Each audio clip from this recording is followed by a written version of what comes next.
경매 궁금증을 속 시원히 풀어주는 경매 궁금타파.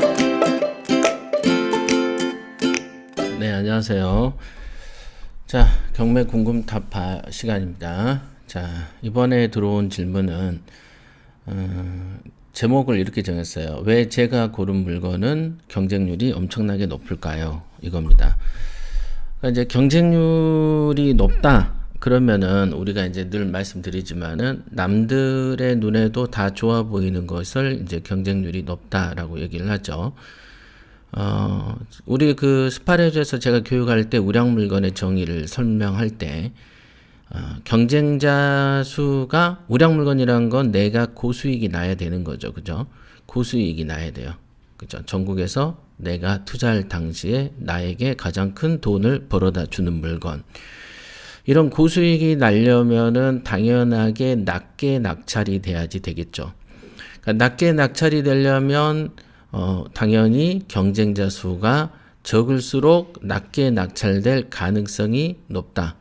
물론 경쟁자가 1명, 2명인데도 높게 낙찰이 되는 경우도 있습니다. 예를 들면은 뭐 2억, 3억대가 아니고 뭐 20억, 30억 이렇게 되는 경우에는 단 2명만 들어와도 경쟁자가 그 경쟁률이 그렇게 떨어지는데도 이제 고가 낙찰이 되는 경우도 있죠. 왜냐하면 실제로 필요한 사람들은 더 크게 쓰는 법이기 때문에 그렇습니다.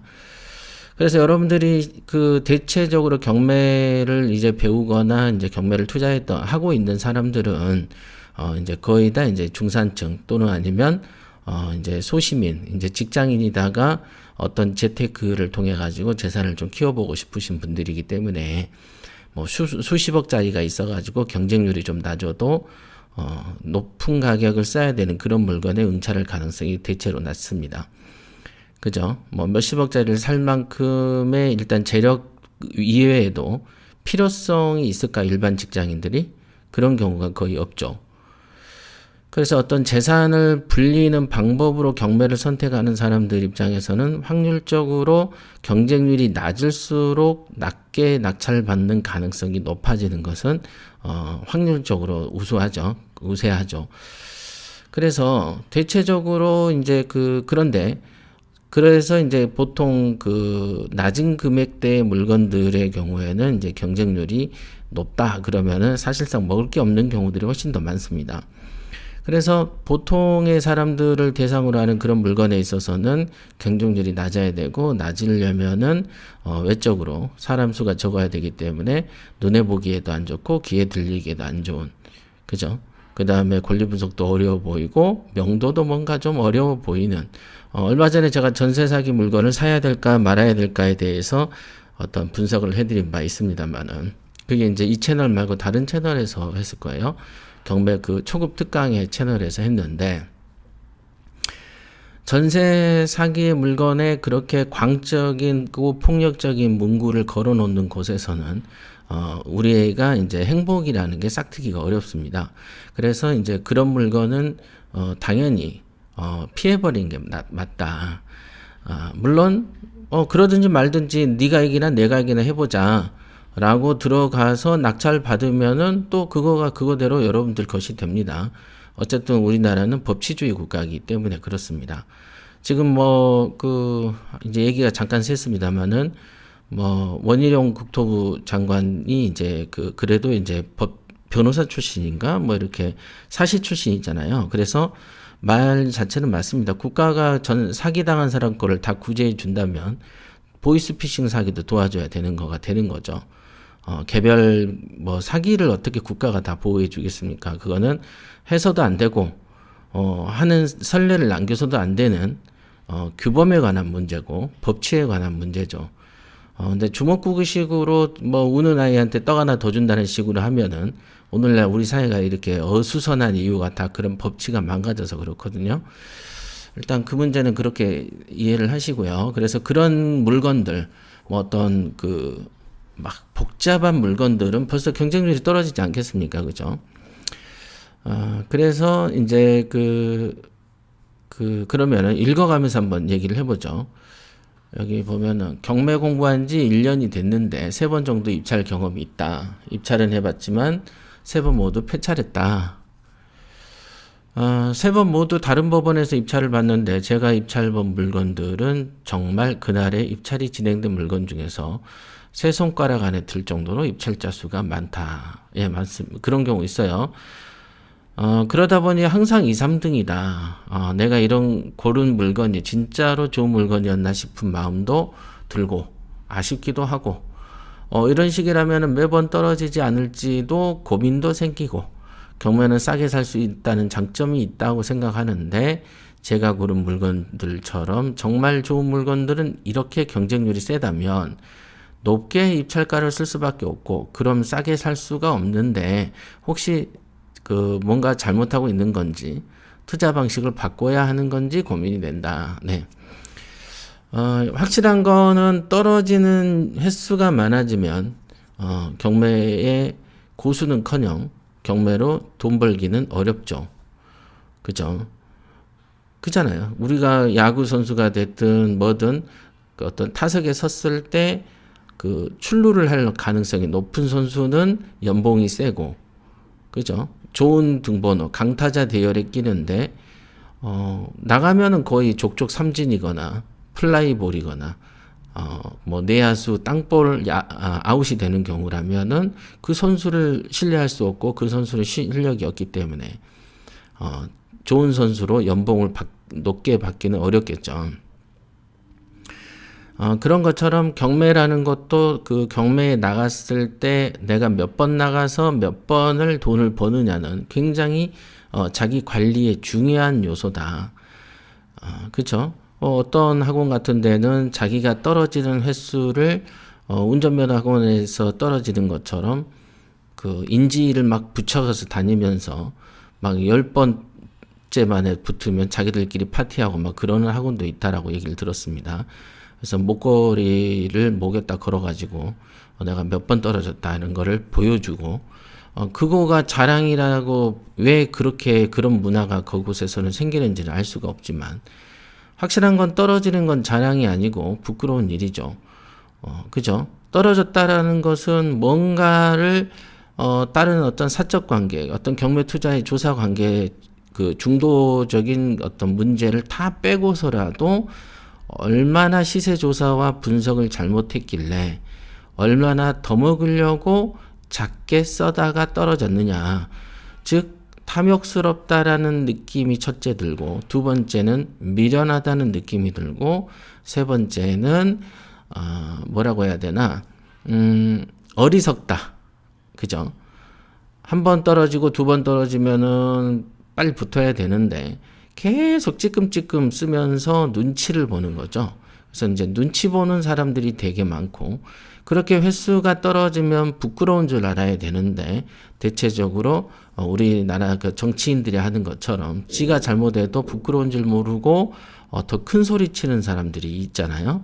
그래서 경매로 여러 번 떨어지는 사람들일수록 고집이 세고 완고하고 실력이 없는데도 있는 것처럼 거짓을 만드는 사람들의 성격이 훨씬 많습니다. 그러니까 제가 그랬잖아요. 경매는 부자 마인드고 인성하고 연결이 된다라는 거죠.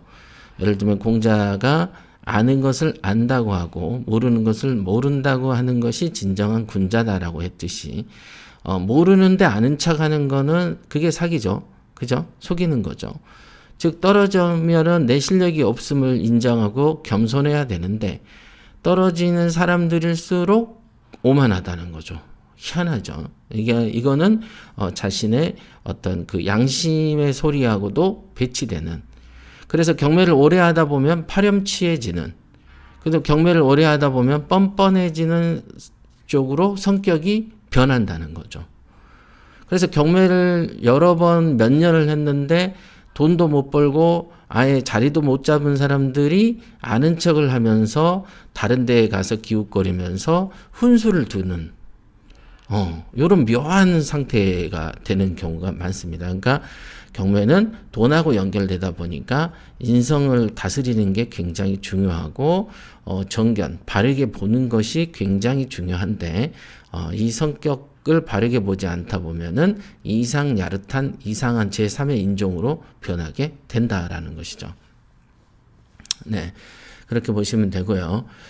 그래서 물건이 우리가 입찰을 받는데 꼭 그런 사람들이 있어요. 저도 교육생 중에서도 드물지는 않고, 그러니까 매우 드문, 그러니까 자주는 아니고, 한 열에 하나, 아니면 한 20에 하나, 둘은 꼭 붙으면 변경, 그 다음에 연기, 그 다음에 낙찰 받아놓고 매각 취소, 요런 물건에 걸리는 사람이 있습니다. 이게 보편적인 현상이 아니에요.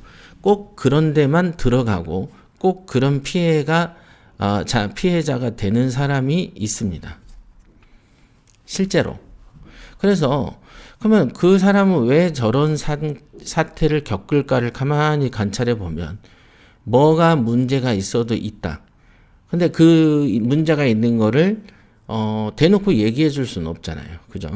또 그런 사람들이 나에게 질문을 하지도 않으니까 내가 앞질러서 당신은 이러이러한 어떤 그 나쁜 기운을 몰고 온다.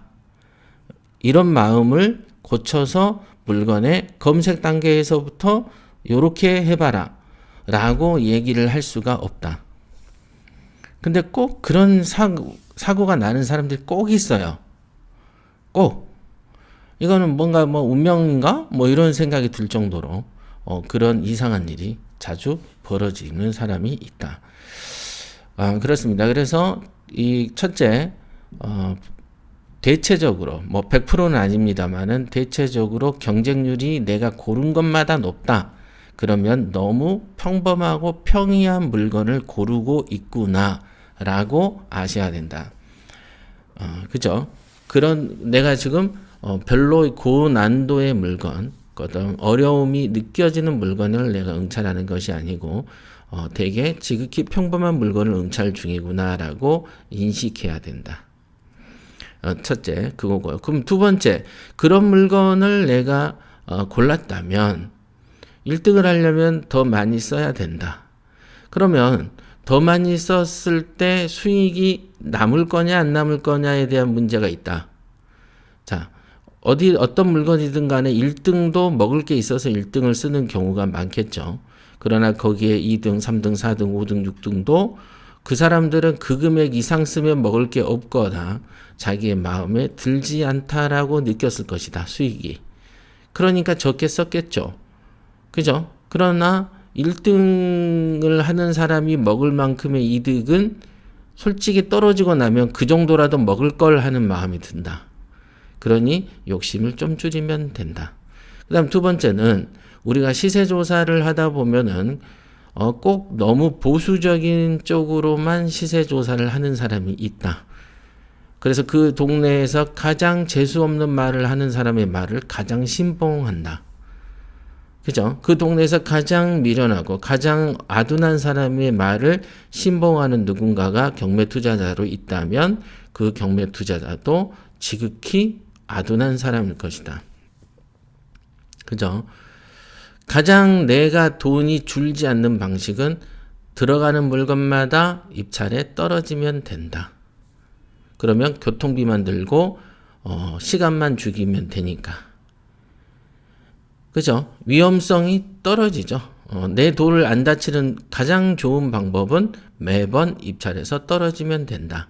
나를 보호하는 방법은 가장 보수적인 금액을 기준으로 낙찰가를 산정하면 나는 내 돈이 온전히 내 지갑에 있을 것이므로 안전하다. 이런 류의 사람들이 많다. 그러면 그런 사람들은 죽어도 경매로 돈 벌긴 어렵다. 경매라는 시장에 들어왔으면 그런 태도를 가지면 안 된다. 이렇게 보시면 됩니다.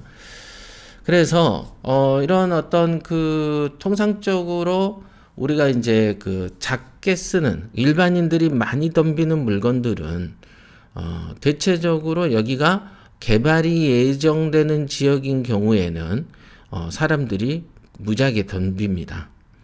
그러나 개발이라는 이슈를 보고 들어온 물건들은 기본적으로 낙찰가가 허수로 거품으로 너무 높기 때문에 애초에 저는 그런 물건을 들어가지 않습니다. 남이 많이 덤빌 것 같은 물건, 그런 물건, 경매 물건을 검색을 많이 하고 투자를 많이 하다 보면 야, 이 물건은 가성비 대비에 먹을 게 없다. 요거는 많이 덤비긴 하겠지만 먹을 게 없어. 내가 이 지역에 참전할 필요가 없겠다. 우리가 스포츠 같은 경우도 그런 거 있잖아요. 내가 이 대회에 안 나가. 콘트 선수도 그런 거 있잖아요. 누군가가 도전한다고 다 받아주진 않죠. 자기의 이익에 위반되는 어떤 흥행성 없는 선수가 도전하면 피해버리잖아요.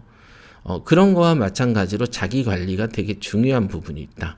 자기 투자의 어떤 포트폴리오, 그 다음에 자본 운영법에 근거한 물건 선정 단계에서 어떤 물건을 빼고 어떤 물건을 투자를 하는 그 단계를 거치다 보면 일반인들하고 즉 잔챙이들하고 노는 시장에서 벗어나게 될 확률이 높다.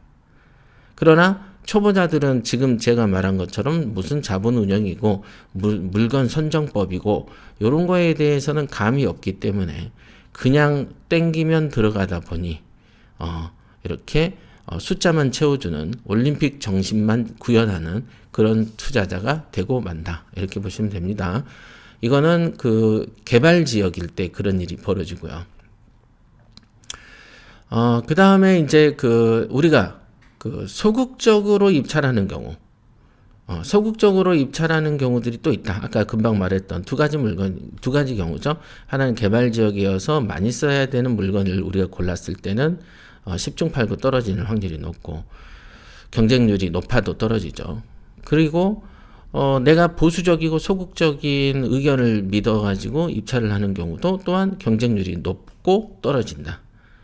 그러니까 우리가 그러면은 이때는 어떻게 해야 됩니까? 시세 조사의 실력을 높여야 한다.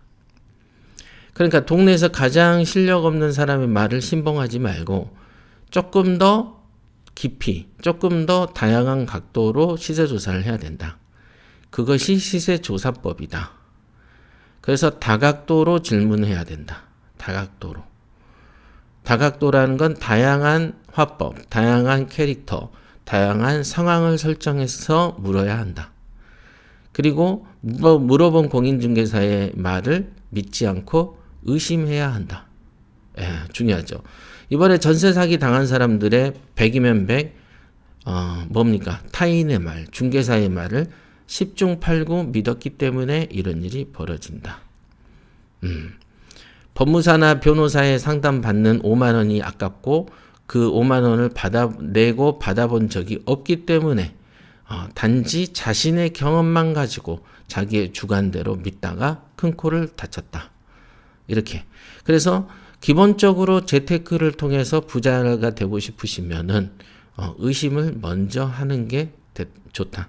의심을 습관처럼 들이대 또 의심에 지배당해서도 안 되죠. 그죠? 이 말을 뭔 말인지 못 알아듣겠다 그러면 한참 더 열심히 하시면 알아들을 때가 오겠습니다. 그렇다. 그래서 시세 조사를 하고 그거에 대한 의심을 끊임없이 하다 보면은 시세 조사를 한 군데 하는 것보다는 여러 군데 할 수밖에 없겠죠. 왜냐? 의심하니까. 그렇죠? 의심을 하니까 당연히 어떤 사람의 말을 그대로 믿지 않고 요렇게도 물어보고 저렇게도 물어보겠죠. 그래서 시세조사법의 기본은 의심에서 출발한다는 거 잊으시면 안 됩니다. 그러나 초보자들은 의심보다는 내가 초보고 내가 좀 무지하기 때문에 어떻게 됩니까? 아는 척하는 사람한테 믿고 엎어져서 그들의 신하가 되고 만다. 그래서 항상 이용당한다. 초보자들은 이용당하기 쉽겠죠. 고수보다는. 그럼 초보자가 이용 안 당하려면 어떻게 해야 됩니까? 의심을 하셔야 된다. 그러면 의심을 하게 되면 낙찰률도 높아지나요? 네, 맞습니다. 시세조사가 명확해질 확률이 높아지기 때문에 조금이라도 많이 쓰겠죠. 당연히 경매 초보자니까 조금만 먹어도 자신의 경력을 관리하고 경매라는 곳에서 스타트해서 단돈 1,000, 2,000이라도 버는 것을 경험해 보고 싶겠죠. 그러니까 초보자가 입찰가를 산정할 때는 사실상 더 유리함에도 불구하고 초보자들이 더 잘 떨어진 이유는 단지 시세조사법과 분석법이 떨어지기 때문에 그렇다. 그리고 다른 지역에서 다른 투자에서 벌어들인 돈에 비해서 분명히 큼에도 불구하고 괜한 어느 이유도 없는 눈높이만 높아져서 허세만 배워가지고 다니는 사람들이 경매에서 또 실패하기가 쉽다. 이렇게 보시면 됩니다. 그래서 왜 제가 고른 물건이 경쟁률이 높을까요? 요거는 이제 이 질문보다는 왜 제가 고른 물건마다 저는 떨어질까요? 라는 질문이 오히려 맞겠죠. 왜냐하면 경쟁률이 많든 적든 나는 내가 먹을 만큼만 먹고 1등 해버리면 되는 거니까. 그렇습니다. 자, 요거를 이제 곰곰이 생각해 보시고 이 질문에 이 질문하고 답변을 잘 생각해 보시면은 조금이라도 이해되시는 분이 있을 거라고 생각을 합니다. 여기까지 하겠습니다. 구독과 좋아요는 필수인 거 아시죠? 소중한 분들과 함께 해주세요.